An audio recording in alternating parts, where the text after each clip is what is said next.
Welcome to the Building Bigger Lives podcast. I'm Michael Regan, along with my co-host, Catherine Peterson, and we're excited to be with you today. We're going to take on a topic called how to stay positive in a negative environment.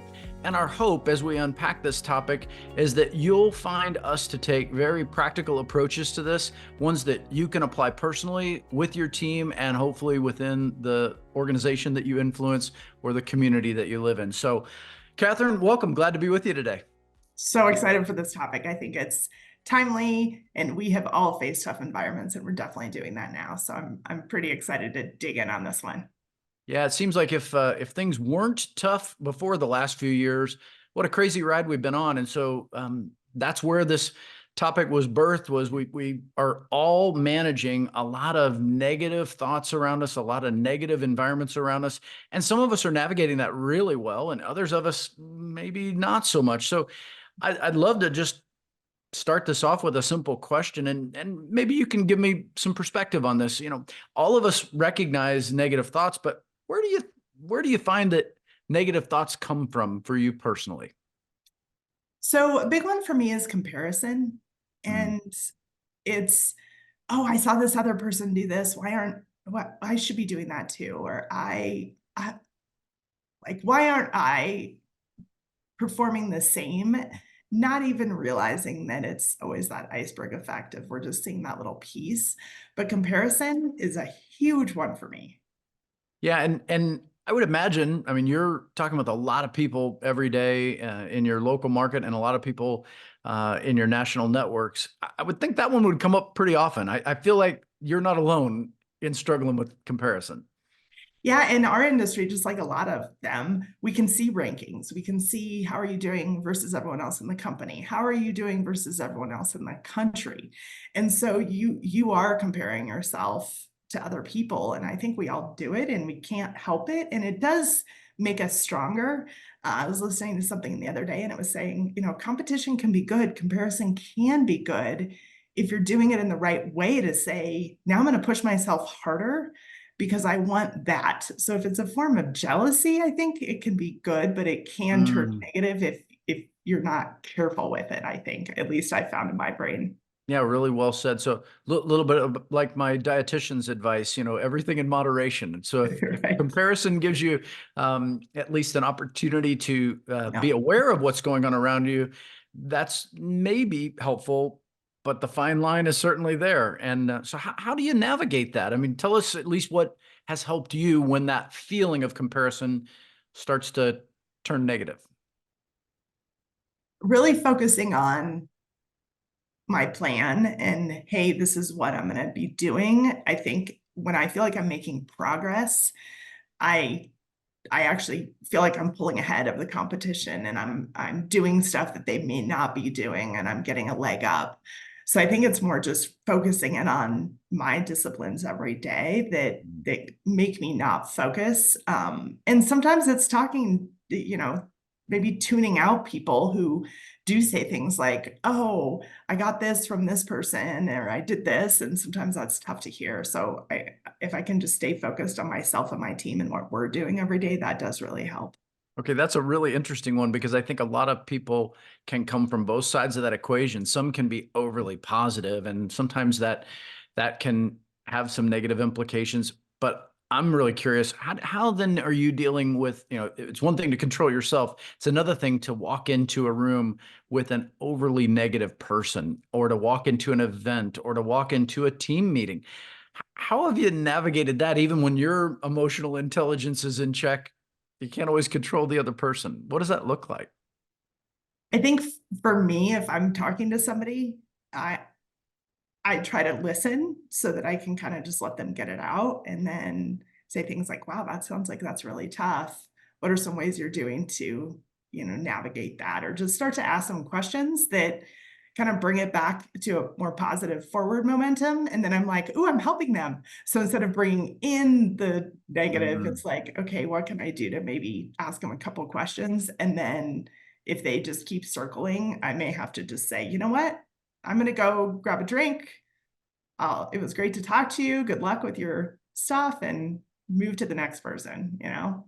Yeah, it sounds so simple, but we've all been in that situation, and it's not always simple. Especially if someone has decided not just to be negative, but you need to be the person that hears about it. And so, how you handle that is really critical. So, I love that your answer was try turning it into powerful questions rather than maybe participating in their Debbie Downer intentions. I think the worst thing you can do is say, "Oh, I know, I had this happen and I had this happen," and then it turns into the circle of death. So Yeah, that's a great phrase because it does. It's that there's a lot of power in participation, but if you go down the negative side, it's a black hole and it does lead to a really tough ending. All right, so that's negative people, but here's another angle. We all are dealing with a world in which a lot of information is readily available to us. I mean, every single one of us within a, hand stroke has one of these nearby, and it's quick to tell us what's going on. And often what's going on is also negative. So how do you deal with that kind of environment where it's more negative news or negative information? What does that look like? So for me, I have done a little hack lately where I listen to a news podcast in the morning when I'm getting ready after I've done my workout and that kind of stuff. And that's the news I get for the day. And that's all I allow myself to look at, etc. Because then I'm still staying up with the times and I'm not a complete living under a rock person, but I'm limiting my exposure and I'm just getting in depth the top things. If I hear about something, sure, absolutely, I can look that up. But then I'm at least controlling what the input is, which is helpful, at least for me. What do you do with that? I'm actually pretty curious on Yeah, your. it's interesting that we would have a similar approach, and so I'll just add some color because I get to work with a lot of clients who maybe have different approaches, and I'm always discouraged when I hear someone's habit is that they quickly, when they get up in the morning, they grab their phone and start scrolling through social media. That seems to be a real information overload to start your day with. And once, if you look at the brain science, once your amygdala gets hijacked and suddenly you have this, response in your body chemistry to that negative information, it's really hard to get that out of your system. I mean, you can breathe as deeply as you want, drink all the water you want, but if you've decided to consume that negative news or negative information early on, it really shifts the trajectory of your whole day. So I guess back to, the similarity ours, one of the things I refuse to do is I won't even touch my phone before 7 a.m. I just don't even give myself permission to do it.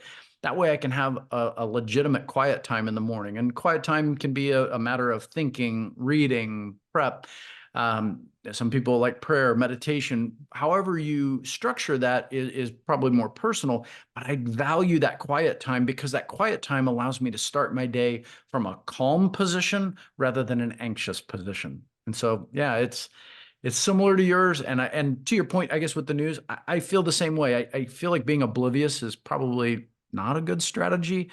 And yet I want to be very careful. So I've found that trying to use my news app to look for a couple of high level pieces of information from various sources. So I'm not being fed one viewpoint. I try to look at them from two or three viewpoints. At least gives me enough awareness, especially as it relates to economic news, because I think that's where you and I are probably going to have more impact from that information. Yeah, absolutely. I have another question for you that I've wondered about. So you're a coach, and let's say a client calls you Mhm. and is very negative, and they just have a lot of stuff going on. What does that look like for you? I unplugged my Wi-Fi router and suddenly we've completely lost the ability to have the yeah, that's probably terrible coaching. It's a great question because people do have bad days. I mean, even good people have bad days, and that coaching call for them can sometimes be the one outlet they have to be real. Because if they unload on their spouse or their teammate or a customer, oh my gosh, that can have really, really negative implications. So I'm their safe place. And so I have to learn to be a really active listener. So when you talked earlier about powerful questions, one of the things I try to do is I try my best to be a mirror in those situations. and let them experience the reflection of what they're bringing. And then I try to ask a tough question or two, like, hey, are you sharing this with me just so we can unpack it and do something with it? Or is this the attitude that other people are going to experience from you today? And if so, how's that going to go? What's that going to look like? I try to force them to get honest about their attitude, because I'm a huge believer that your attitude is such a key ingredient in negativity or positivity.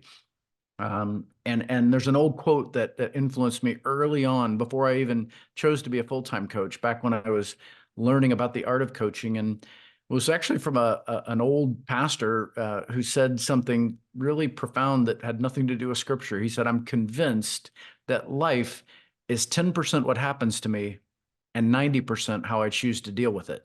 And so it is with my attitude. You're ridiculously in charge of your attitude. And that really is motivating for me to help other people see that as a coach. Oh, those are great questions, and I like that quote, and it's so true. It's, yeah. Well, you've always had a positive attitude with me, Catherine. So maybe I could learn something from you. What's the secret of your attitude? Where do you where does that come from? Is that natural to you? Were you just born with a spirit of positivity, or you had to work on it? That's a great question, and I'm not 100% sure. I think it's a combination of both. I think it's that when I was a kid, I smiled all the time. I did get that feedback, and it's just part of who I am is I smile a lot, and anyone that knows me knows that about me. So, and you can't really smile if it's fake, right? I mean, we can pick up on that. We know it's a fake smile, and I Right. can do Right. those too. So, I think that some of it has just was inherent in me, but I think a lot of it is gratitude. I think a lot of it is um I really think some things in life are just really funny. And so I like when something happens, I'm like, this is really, really funny.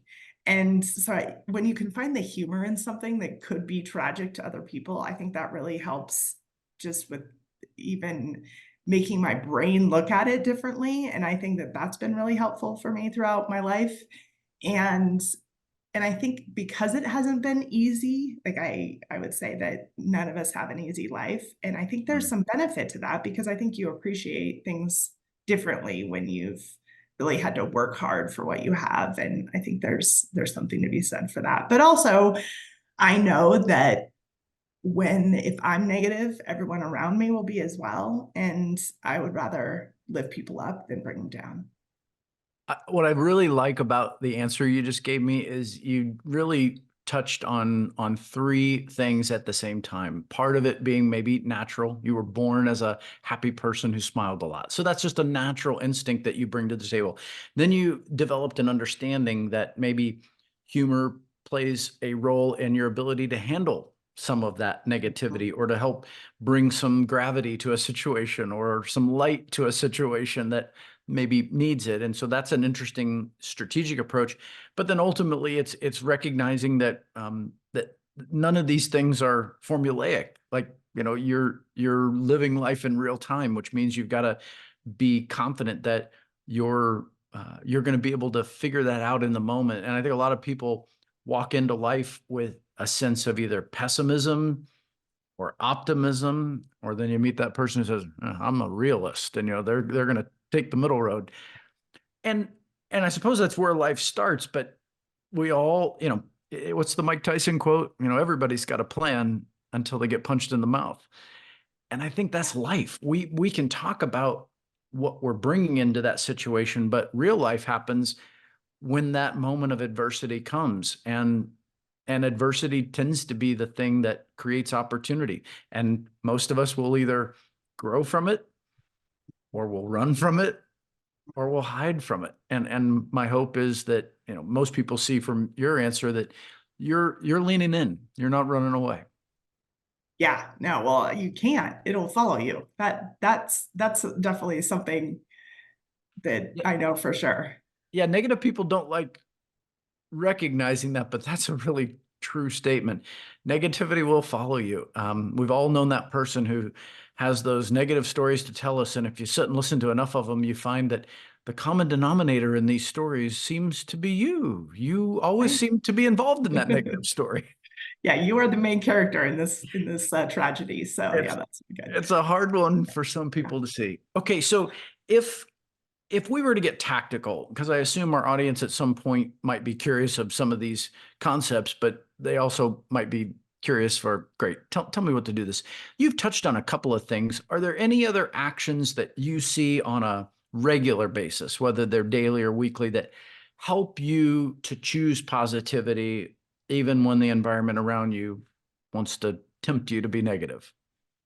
I think another one is just stopping and taking a breath. So I used to have something called a failure plan, and it was this Mm, little envelope. Well, it was like a file folder next to my desk. And if something awful happened, because there's those things that just pop up, pull it out. And I had a list of all the things to do. And it was go close the door, read these quotes, think about what I want to do, how if I could have handled this differently down the road.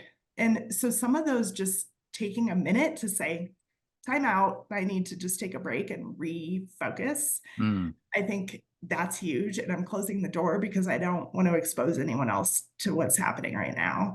And that's a good way to do it. And sometimes it's that you have to actually remove yourself. So I think just taking a break and going through, hey, here's the stuff I need to do. I don't need that anymore, because once you do it enough, you become naturally good at, okay, these are the things I'm going to do. So instead of it taking, an hour, you might be able to go through that quick checklist in your head in, 2, 3 minutes. So, but I think just kind of saying, oh, wait a minute, something's going wrong. I need to stop is huge. But the one thing that I had a question for you on is, when we get in that mode, we can start to spiral. And I see this sometimes with my kids of, they, one thing goes wrong and now they're terrible at school and now they are going to give up on their dreams. And it's just like this, they just are going this like quick Sure. drain, right? So what's a good trick to kind of get yourself out of that drain if you're seeing it in someone else or for yourself? Yeah, I think in some of the brain science, there are things called pattern interrupts, and advertisers use these really well. They're designed to get you to suddenly, stop whatever traction that you have, and pause enough to pivot and think differently. So these are designs because our brains don't know how to handle that pattern interrupt until the pivot happens. And so rather than that being used like an advertiser in a manipulative way, I think we can, similar to the example you gave, we can look at our behavioral style, our natural style. And we know, I think most of us, if we're honest, whether in a relationship we tend to be a thermometer or a thermostat. And we've talked about that. I think that the difference between the two is, the thermometer is always going to report back what the temperature is. It's going to, tell. So this is the person who is going to just reflect whatever's going on around them. So, they're going to be the one that gets off the flight and tell you, oh, that was a nightmare. When in reality, they just experienced the miracle of modern travel and they had a 20-minute delay on the tarmac. It wasn't quite the nightmare that they described. That's a thermometer. A thermostat is that person who has enough emotional intelligence to walk into a situation and choose to set the temperature based on what's happening around them. So sometimes they need to warm up the room a little or cool down the room a little or bring some fresh air in. They know how to set the thermostat. So when you have someone who's spiraling, helping them think through that prior to those moments, helping them develop strategies based on their behavioral style for how they will interrupt that pattern in a moment, allows them to be more of a thermostat and to be able to catch those things. Then things like you described are really helpful, whether that's breathing techniques, whether that's go for a walk, whether that's maybe exercise, get some fresh air and blood flow going to stimulate some new thoughts. All those prove to be true over time. And of course, we know the negative ones, when we introduce things like alcohol or smoking or other habits that provide some temporary relief, but have some long-term consequences, those will contribute to the spiral. So we try to identify those ahead of time when we're not in the middle of chaos. No different than, I think, maybe a really good military general might do to game plan a battle plan before they're in the battle. So that's really the key, I think, as a coach, is helping them think that through ahead of time so that we know how to handle it when those times come, because we all know those times come. Yes, they do. They do. Absolutely. Those are some great tips. And I think I just want to bring out exercise again.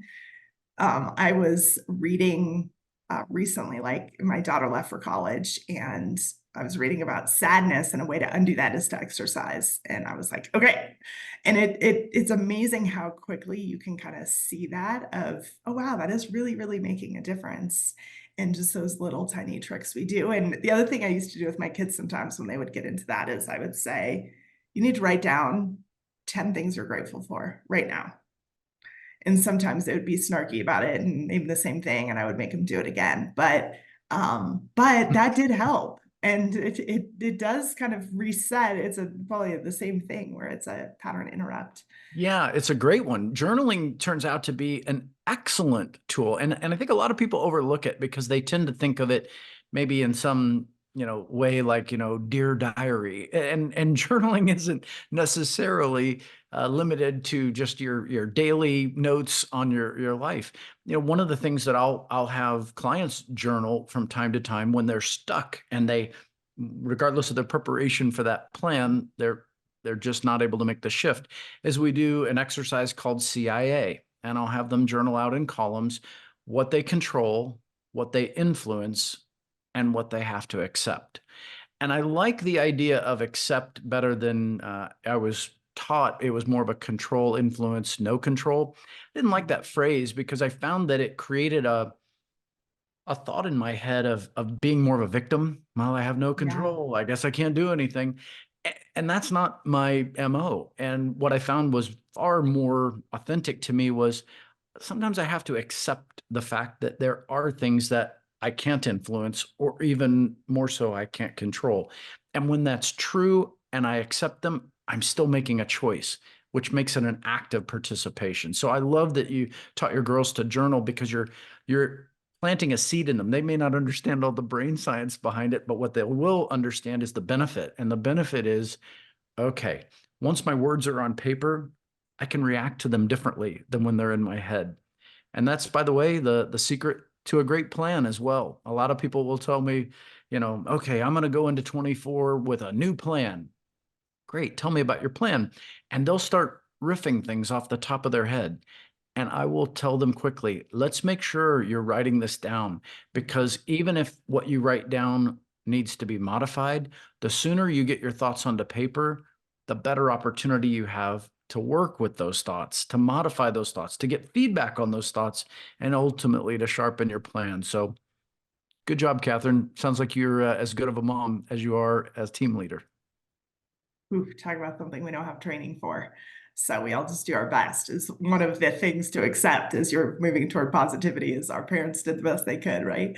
So and we're doing our best too. So Well, let's bring a close to this one, recognizing that we all want to leave an episode like this with a sense of, okay, I've heard it, and now I need to decide, what do I do with it?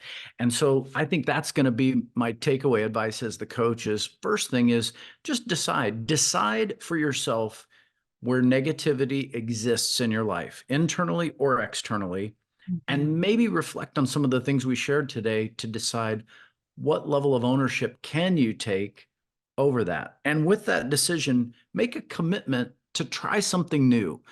Don't go into the new year doing the same things you did last year and hoping for a different result. Actually commit to try something. And we enjoyed reading Atomic Habits a couple years ago. I'm still amazed by the power of 1% improvement when repeated every day. So find that thing you can commit to. Once you've decided to do something different, commit to it, and commit to get just a little bit better with it every day. And then last, and this is kind of coaching 101, share it with somebody that can help be your accountability partner. Because if you give someone permission to ask you about it, and give them permission to give you feedback on it, your opportunity to elevate the results increases exponentially. And I can't minimize that. If all we do is decide and commit, but we hide it, and nobody knows about it, the results are never the same as when we share it with someone. Any And closing thoughts from you? we do have a podcast episode on how to find an accountability partner. So stay tuned for that one. We'll make sure that link is in the notes, and we'll make sure you've got an opportunity to connect with that. Catherine, any closing thoughts on this? I love this topic. I'm sure we could talk on it for hours, but anything you want to make sure people think about as they leave today? I would say that it's easier than people think. So people say things like, I'm just a pragmatic person, and that's just how I am. But that doesn't mean you can bring a little bit more positivity into your life. Like, you have that ability, and it might be that you fake it till you make it a little bit, and that's okay. But sometimes those small steps of, hey, how can I look at this just a little bit differently? How can I look at this even 1% differently? Right. But is there a way to view this in a different manner?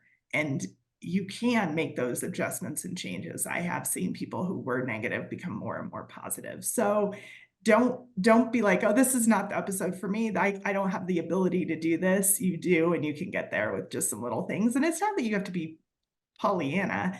It's just those little changes can make you more charismatic, more people want to be around people that are positive. So there are some reasons to work on this. And I think that's another thing just to keep in mind is it's not that being pragmatic is bad. It's just that there can be some moments that you can have some more joy and some more positivity, which will help lift other people up. That's a great finish. I've yet to meet any client, heck, any person who's told me, I just love spending time with negative people. It's one of my favorite things.